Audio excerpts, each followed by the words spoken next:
Hello everyone, Sabrina here from Scrappy Tales Crafts, and today I am back with another video tutorial, but I thought I would start off this video by announcing the winners of our product showcase video featuring our new pet collection, and those winners are Lisa Ames 6388 and Jackie Burke 1609. Ladies, if you can email me info@scrappytalescrafts.com and let me know which bundle you would prefer, the cat or the dog, and I will mail those bundles out to you.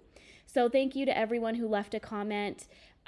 We always do a product showcase for every collection we bring out. So if you did not win this time, you have a chance to win next time. And we really appreciate all the engagement that we get on all of the videos, but especially the product showcase ones, because my mom and I spend close to 7 to 10 days working on those videos to give you as much inspiration as possible.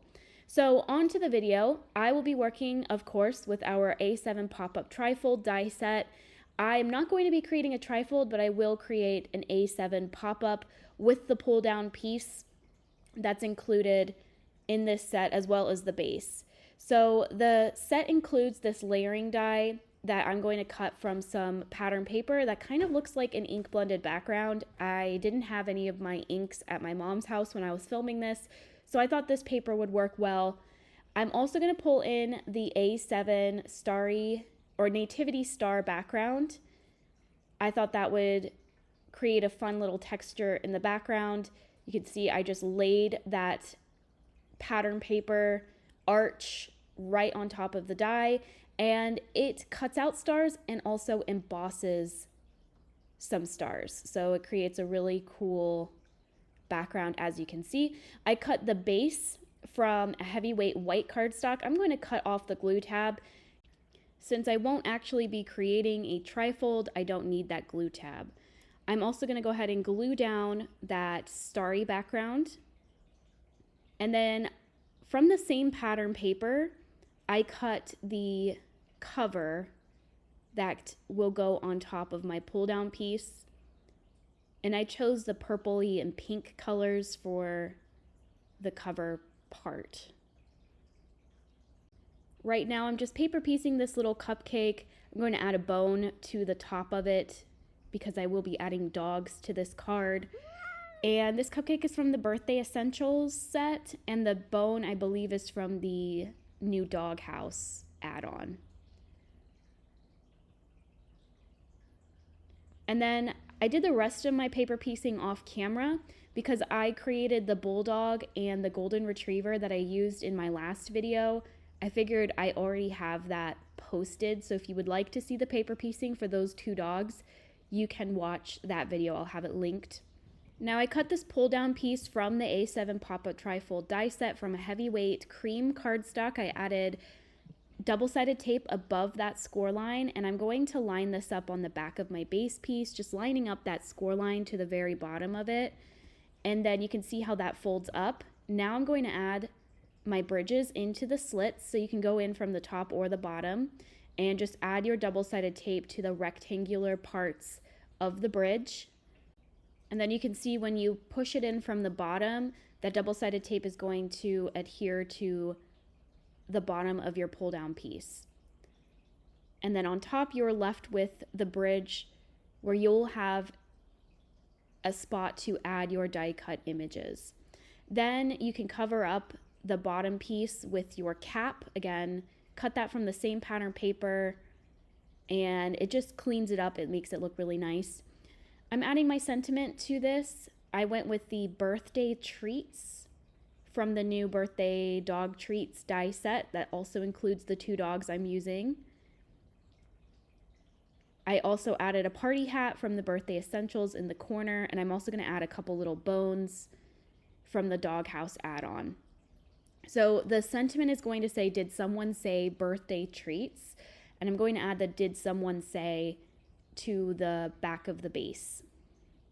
All right, so I wanted to use both dogs from the birthday dog treats.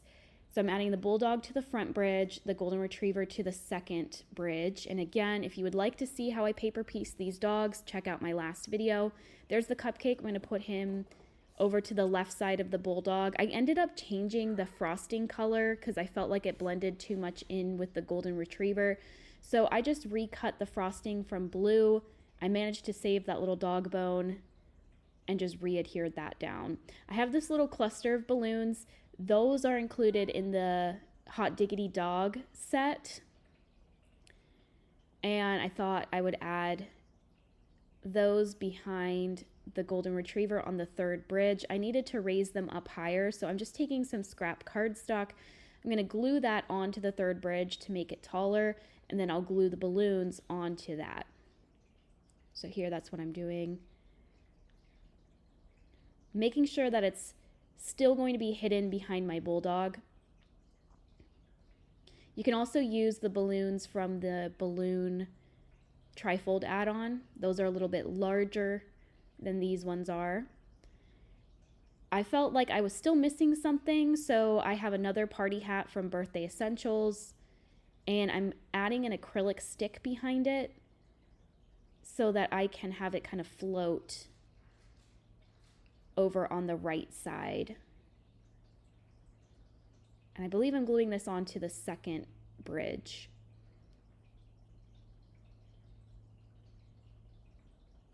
All right, and then I have the Did Someone Say? I did triple layer it so that it really stands out from that background. And then when the card is closed, you will see the birthday treats. And this one was really quick to put together. I think this would be a nice card to mass produce, and it's a pop-up, so your recipient is sure to display this all year round.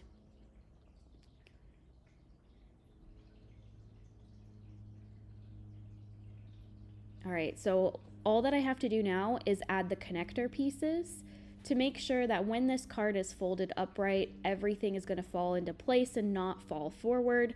So I'm starting from the back row up to the top, or the first row. So the balloons, I added the bridge behind those and then connected it to the back wall. Then I'm going to add a connector behind the Golden Retriever and connect it to the third bridge onto that scrap of cardstock that I added. And then I'm going to add another connector behind the bulldog. For some reason, the footage cut out, so I had to use my TikTok video to show this part. But yeah, I just connected the bulldog to the second bridge, and now when I close it and open it back up, everything falls right where I want it to. And then you just have to stretch it a little bit and it will stand upright. I did also add a blue cardstock layer behind the back of it in case I wanted to add a message.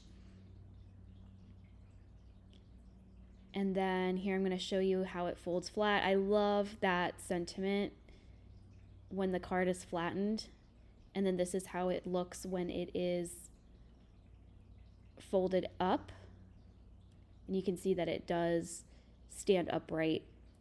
So here's some close-ups. I feel like the photographs, you can see the colors a little bit better.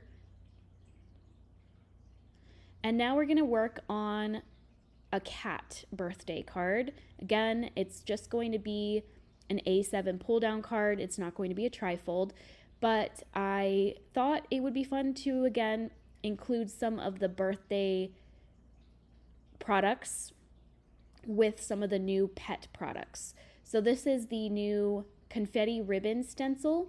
I'm not going to be using the ribbons. I'm just going to be using the confetti layers, and I'm going to do some heat embossing on black cardstock. And some of my favorite birthday cards that I've created with our new collections have been black card bases because the bright rainbow colors really stand out. So I thought it would be fun to use my colored embossing powders on this black base. It's not going to show up with inks. It's just going to blend into the black. So the only way I was able to do this was by heat embossing, and I'm really happy with how it turned out. So this first layer, I used stencil 3 from the confetti stencil set, and I'm pouring light pink embossing powder. This also has like a little bit of glitter in it, so it'll add a slight sparkle. And then here I'm just heat setting it. You can try to do 2 embossing powder colors. You'll just have to heat set in between, but I kept it pretty simple. I'm going to be adding a cat tree in the center which I knew was going to cover a lot of this background. Here's that cat tree. And so I didn't bother with that, but I do have a video where I use the stencil with inks and I show that you can add 2 colors to these stencils if you want. It would take a little bit longer with embossing powders because you would have to heat set in between, but I think you can definitely do that. For my 4th confetti layer, this is the 4th stencil, I will blend with a finger dauber Versamark ink. I forgot to mention that the first time. This is a sticky ink that stays wet so that you can add your embossing powder on top. So this time I'm going with a light blue powder, and I'm kind of going off the colors that are on my cat tree. And I think this turned out really fun. By the time I finished this card, I really wished I would have made a trifold because it would have been cool to have this on the left and right wings as well.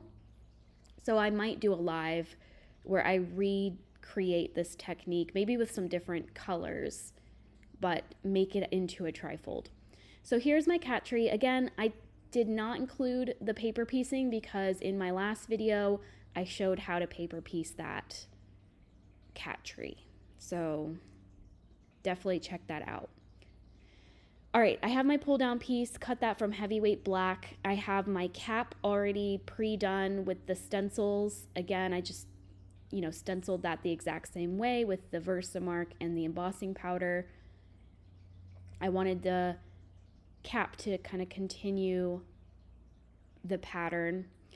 I have my bridges. I'm folding them in half and I'm adding my double-sided tape to the rectangle parts of each bridge. It doesn't matter which side you add the double-sided tape. I just like to have the angled pieces at the top. And then you can go in from the bottom, remove the double-sided tape so that it attaches to the bottom of the pull down.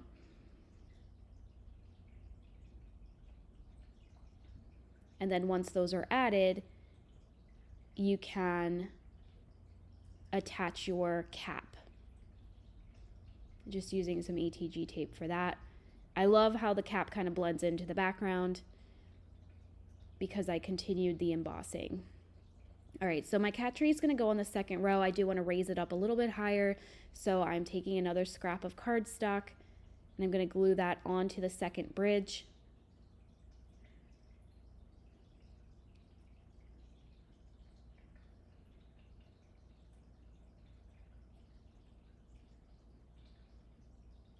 I am going to trim it a little bit. I don't need it that tall. But I am going to add some cats to the front bridge, and I didn't want them to cover the bottom part of my cat tree. All right, so on the front row, I'm adding this kitty. I think he's included in the Playful Cat set. He's kind of stretching, playing with a yarn ball. Now this yarn ball is from the cat supply set. I thought I would use the larger one, but the smaller one just fit proportionately better. And this small one is in the Playful Cat set as well. I have these 2 balloons from the Balloon Trifold add-on. I did pink and orange because I wanted to tie in the orange cat on the bottom right corner. Again, I'm going to add a scrap of cardstock to that third bridge so that my strings on the balloons have more, well, it's going to attach more to that surface and make them stable.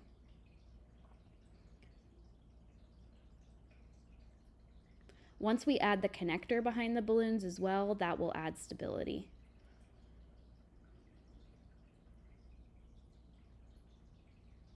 All right, so now I'm going to add my connectors. I have little squares of 1/2 inch double-sided tape. I'm going to add those to my connector glue tabs. I'm going to add 1 glue tab behind the balloon and then stretch the other glue tab to the back of the card. Then I will attach my cat tree, the second bridge, to the third, adding my squares of tape again. I'm going to add one glue tab behind the cat tree. I do try to center the connectors, and if you can, the higher up you can attach your connectors, the better. Mine was kind of towards the bottom and it's fine, but I do suggest higher up if you can. Then I will attach the first bridge to the second with my final connector. So you will need 3 total for our A7 pop-up trifold die set. Also, I am teaching a trifold class at all of the shows that we will be exhibiting at, and the Orlando show is on April 5th, and that class is almost sold out. So if you are in the Florida state and you are thinking about going to the Orlando Scrapbook Expo, I highly suggest it, and definitely take this trifold class. It is so far the most popular class that we are offering. So I used that yarn ball in the bottom right corner of the pull down. I had this extra paw print from another card that I didn't use, so I added that to the top left. I cut the shadow die from this sentiment from white. This is from the Playful Cat set, and it says, "Hope you have a perfect day." I don't know why it kind of cut off there, but here's another video with the card standing upright, and then when you put it into the envelope, this is what you see. Hope you have a perfect day. Really cute card. And that finishes off my video. So if you have any questions or comments, please leave them down below. Otherwise, I will have everything I use linked in the description. So thanks for watching my video, and I'll see you in the next one. Bye.